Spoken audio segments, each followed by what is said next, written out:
Hey guys, welcome back. I hope you are having an amazing day. Let's get right into the stories. The first one is an entitled People story. I've lived in my house for over 15 years now and never had any issues with the homeowners association. I keep my property looking nice, pay my dues on time, and overall just mind my own business. That's why I was shocked one Saturday morning when I got a knock on my door from Susan, the president of the homeowners association. "Good morning, Susan. What brings you by today?" I asked politely. She had a stern look on her face and responded curtly, "I'm here to address your shed issue." Now I was really confused. My shed issue? I'm not aware of any issues with my shed.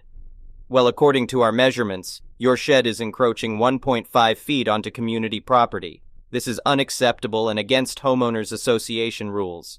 You'll need to move it immediately, she stated matter-of-factly. My confusion quickly turned to anger. This shed was here when I bought the place and was shown as being fully on my property by the seller. "Susan, I think there must be some mistake. This shed has been here for over 15 years without any complaints. Are you sure your measurements are correct?" I asked. "I'm positive. Our contractor surveyed the entire neighborhood last month and flagged your shed as non-compliant. It needs to be moved back or torn down completely," she said sternly. I took a deep breath to keep my composure. "Can I see the survey results you're referring to? I'd like to review them before I make any changes to my property." Susan scoffed. "I don't have time to bring you the paperwork. The board has voted and the decision is final. Fix it in the next 30 days or we'll tear it down and charge you for the removal." Now my blood was really boiling. How dare she threaten me like that on my own property? "Susan, I'm going to need to see proof of this supposed encroachment before I take any action. If you can't provide that, we have nothing further to discuss," I said firmly. She glared at me angrily. "This is your official notice. I'll be back in 30 days to inspect the changes." "Good day," she snapped before marching off my porch. As soon as she left, I pulled out my property survey from when I bought the house. Just as I remembered, it clearly showed the shed as being fully within my plot boundaries. There was no way I was going to let Susan bully me into tearing down my perfectly legal shed. But I knew I had to be smart and strategic in fighting back. First, I went to the county clerk's office and requested official copies of my property records and surveys. I wanted indisputable proof in my hands before things escalated further. Next, I rallied support from my neighbors. Many of them had sheds, fences, and other structures that were now apparently violating the new homeowners association guidelines. Nobody was happy about it. Together, we demanded a full accounting of the survey results and a review of the homeowners association's decision-making process. We figured out they paid a contractor who did a quick and sloppy job, resulting in ridiculous errors. At the next homeowners association board meeting, things got heated. Over a dozen homeowners showed up with documents, photos, and other evidence contradicting the contractor's survey. Susan tried to stick to her guns, but it was clear she was backed into a corner. After an hour of tense back and forth, she admitted there were possible errors in their data. She promised to review everything before taking further action against any homeowners. I wish I could say that was the end of it, but Susan lived up to her reputation as an uncompromising bully. A week later, I got another official notice saying my shed still needed to be demolished or moved per their original instructions. No mention of the flawed survey or the board meeting at all. This time, I took a stand and sent a strongly worded letter from an attorney threatening to sue the homeowners association for harassment and unsubstantiated demands. I made it clear I had definitive proof my shed was fully compliant, and I would pursue legal action if they continued to target me unfairly. I also showed I was prepared to put a mechanic's lien on the homeowners association property if they took any unlawful action against my shed. That finally got Susan to back down. I received a letter from the Homeowners Association Board saying they were dropping any enforcement actions against me and apologizing for the mix-up. It was a half-hearted apology at best, but I had won this battle. I also found out from neighbors that I wasn't the only one who received threatening notices about sheds, fences, and other items that were fully compliant just a month ago. Susan was clearly on a power trip, abusing her authority as president. The next one is a pro-revenge story. My older sister, let's call her Rhea, and our mom have always had a very difficult relationship ever since I could remember. Rhea has always been headstrong and not afraid to ask questions. My mom was a very traditional, devout Christian who put family above everything first. Bit of a background. My mom was the second eldest of 9 children and moved from the Philippines to the US. She grew up dirt poor in a small province and experienced firsthand the hardship that comes with taking care of a big family. She was the first of her family to graduate college and has always valued education as a means to get out of poverty. She has paid for 4 of her siblings to go to college, only 2 actually completed and went on to find jobs, and has also paid for several of her siblings' children to go to good schools in the Philippines. Ria had more exposure to the extended family than I did. She was born in the Philippines, I was born in the US, 7 years apart. As she got older, she was very outspoken about how she did not agree with my mom financially supporting some of her family because Ria felt as though they were abusing my mom's generosity, especially since mom was frugal with our expenditures here in the US. When Ria was in her last year of high school, she had a bad falling out with my mom and moved out. They did not speak for 5 years, although my dad and I kept in touch with Ria. In that time, Ria worked full-time and paid her way through college without any help from my parents at all. Fast forward a few years to my high school graduation, I invited Ria. She attended and ended up reconciling with my mom. Things were still rocky, but they had a much better relationship. 2 years ago, my mom passed away. Unknown to me at the time, Ria had quietly taken over the continued financial support for my mom's youngest sister, Jana, covering the cost of living and maintaining the college fund for Jana's daughter. She also took care of the funeral arrangements and handled the estate. Dad was a mess at the time. Last year, Ria and I decided to spend the holidays in the Philippines. One of our visits was to Jana's place. Little did I know that things were about to escalate when we sat down for dinner. After some small talk, the topic of my mom came up, and this was how that conversation went. Details may be lost in translation, so I'm providing the gist. R. Ria. J. Jana. J.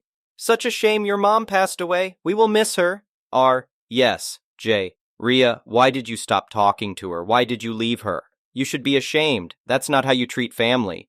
Now your mom could have raised you better. You always were too headstrong, that's not ladylike. You shouldn't be so aggressive. You need to be softer. How are you going to get a man otherwise? She continues along these lines. R. J. turns to me.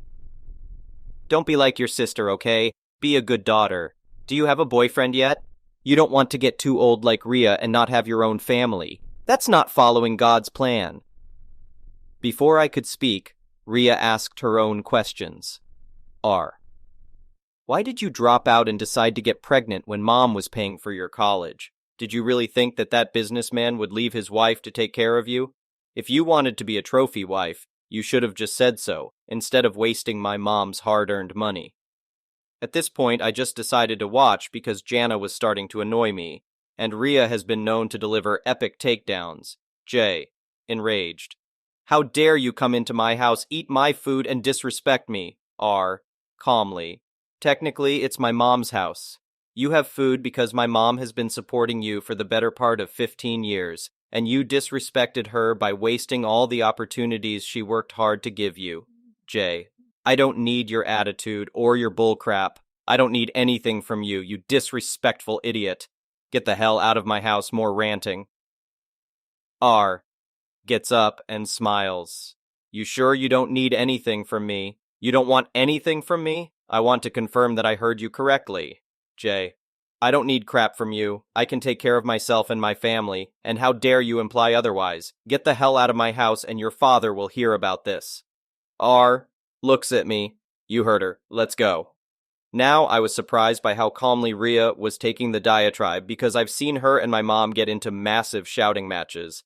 More confused than anything, I followed her to the car. R. You heard her right. She doesn't need anything from me. Me.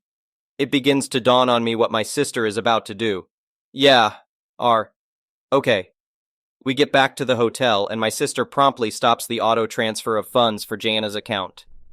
We then spend the rest of the week lounging by the beach and hanging out with other cousins. Yesterday I was talking to one of my cousins and heard that Jana is just now realizing what actually happens when you run out of money. I called up Ria shortly after to give her an update. R. What? She ran out of money that quickly? There was enough in there to last her the year. Me. Oh, did you tell her that? R. Basic math. Me. Will she lose the house? R. Nah, it's paid for. As long as she doesn't do something stupid, she should have a roof over her head. Me. Did you also close her kid's college fund? R. Nope, not gonna punish the kid for her mom's stupidity. But that's all she gets, so if she messes it up, she messes it up. So yeah, it will definitely be interesting to see how this plays out in the next few months. I have a feeling my sister probably won't give a damn one way or the other, though. The next one is a petty revenge story. A little bit of backstory. I attend a small college in CA, and I'm a biochemistry major. Since my school is small, for all of my core classes, chemistry/biology/math, I tend to see the same people every semester, which is great because I've made a lot of friends and have a great study group. I'm in my third year, and since my first year, I've had a lot of classes with this one girl who is an absolute brat. She is rude to everyone all the time and is always trying to copy other people's work, etc. Last year, I had her in my chemistry lab class, and after a particularly rude encounter where she butted herself into a conversation with a friend of mine, told me she didn't have time to do the pre-lab work. Which, one, it's not a lot of work, and two, is really important if you want to do well in the class, and then basically demanded I stop what I was doing to help her out. I flat out refused and made it a point to not let her sneak over and try to just copy my work for the rest of the semester, even though she never stopped trying. After this encounter, my friends and I started referring to her as EB for entitled idiot. End of backstory. It's now the fall semester, and I got extra lucky this time around, so my favorite people to study with are in the same class with me. For the first week, our professor had us set up 3 4-person study groups on our online class section for various projects for the semester, starting with a large group assignment of review work, which will count for a decent chunk of points. We are stoked and immediately sign up for a 3-person study group with myself, friend 1, and friend 2. So the next day we are sitting together and look online at our course and see that a person we don't recognize named Jane has joined our group, which is odd. After some asking around, EB comes running up to us with the biggest sly grin on her face and says, "Hey guys! Yeah, that's me in your group." It's clear by the look on her face she has joined our group specifically for the purpose of getting an easy A, which annoys the hell out of my friends and me. So we're just like, okay, cool, and go sit down for the lecture. We have a week to do the assignment, and so we make arrangements via email for each of us to work on specific parts, and then meet up a few times to finish it up at school. As we suspected, EB doesn't respond or show up, because at this point we know she's relying on us to just do the work, and she can grab her free A. So we do the work without her. The day the assignment is due, my friends and I are in class early to go over the assignment one more time with a group next to us and compare answers. EB walks in about 5 minutes before the start of class and sits down in her usual spot in the back row. We look back at her and she says, "Hey guys, could you just write my name on there for me?" Yeah, this person is so lazy she can't even walk 15 extra steps to sign her name on work she didn't even do.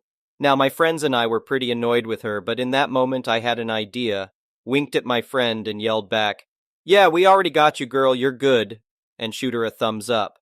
Lol, forget that noise, we all fist bumped each other under the desks, wrote just our names, and turned that work in without her. My friend decided after class to let our professor know what happened after EB left, and our professor agreed she shouldn't get credit. Grades aren't back yet, so it just warms my heart that for now, EB still thinks she outmaneuvered me and got full marks on work she stole, and she acts just so proud of herself for it. Enjoy your 0, EB. The next one is a malicious compliance story. A bit of background. I work as the sole IT guy in a firm with about 75 people that is part of a larger nationwide mother firm. Our local firm has an ongoing agreement with another local firm that we serve as backup for each other in case either one needs help, backup, knowledge sharing, or whatever. This has been the case since 2009. I have worked for this firm since 2002, kind of an old hat if you want. We have this generous leave package that grows the longer we work here. A new hire has 180 hours per year of leave. Someone with 20 plus years has 240 hours. I have that. Now, because we have this much leave, I'm of a mind not to be too strict with the when and the how. I'm single and have no kids, so I'm happy to let others with kids take priority to handle school holidays. As such, for the last 15-something years, I have always taken the bulk of my leave in September, October, and the rest on Fridays, counting back from New Year if that makes sense. The only rules we have regarding when and how we take leave are no more than 6 weeks together, You can't transfer more than 7 days to the next year, and leave must be approved, which it almost always is. Enter my big boss. As per usual, I submitted my leave request for September, October, somewhere in May. This got approved. Around August, we received news from our hardware vendor that they would be installing our new server cluster at the end of September. Not cool, but what can you do?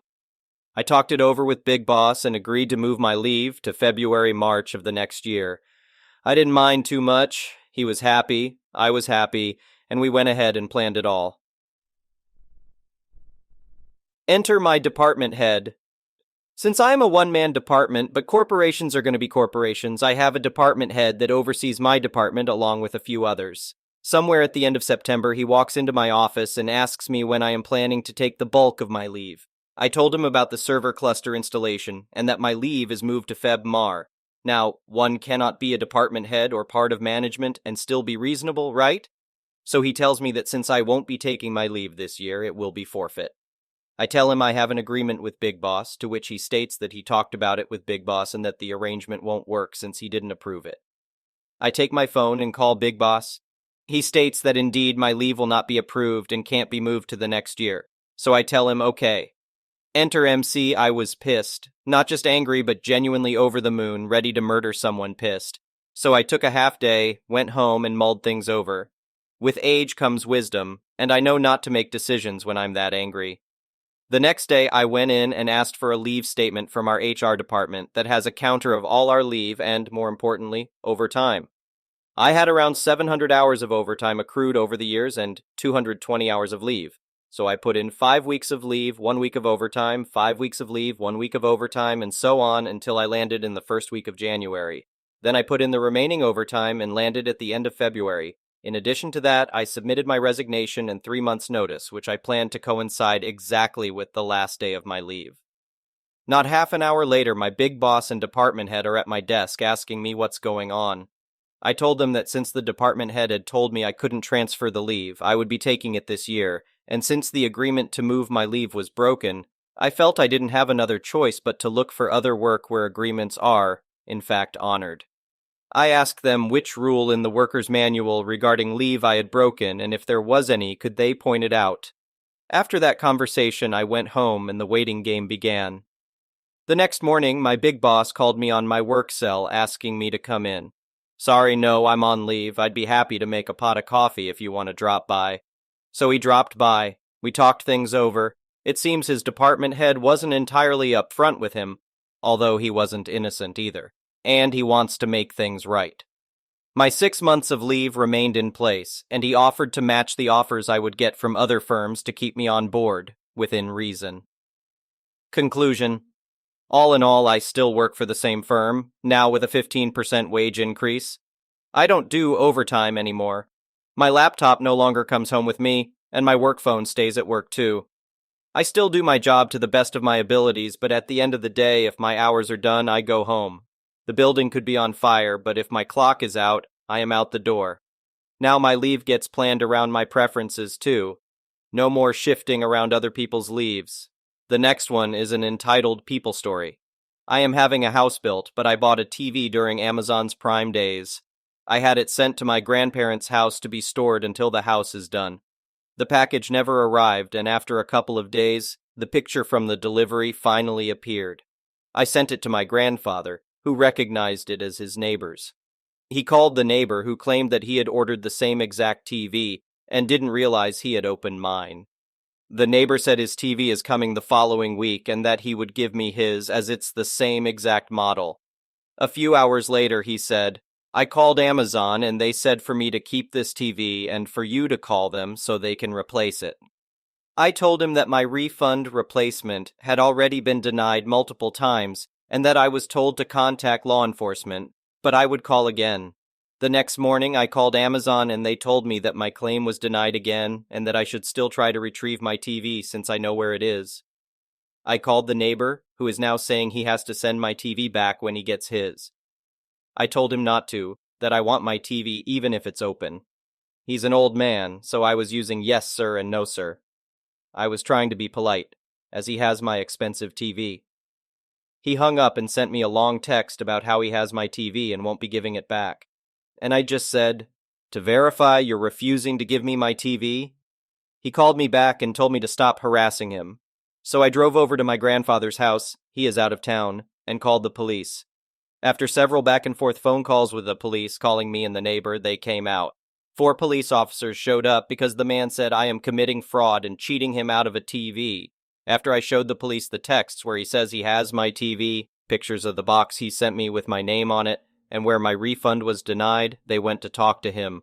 He changed his story for the 5th time to say I had already received a refund and that I am trying to defraud Amazon.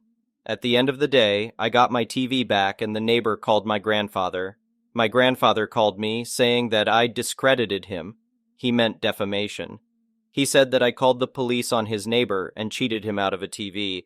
The neighbor is claiming he won't get his package now because he was supposed to keep mine. This old man was so entitled he thought he had a right to my TV. I don't think he even ordered one in the first place now. Thank you for watching. I would really appreciate it if you could like the video and subscribe to our channel if you haven't already. We'll see you again tomorrow.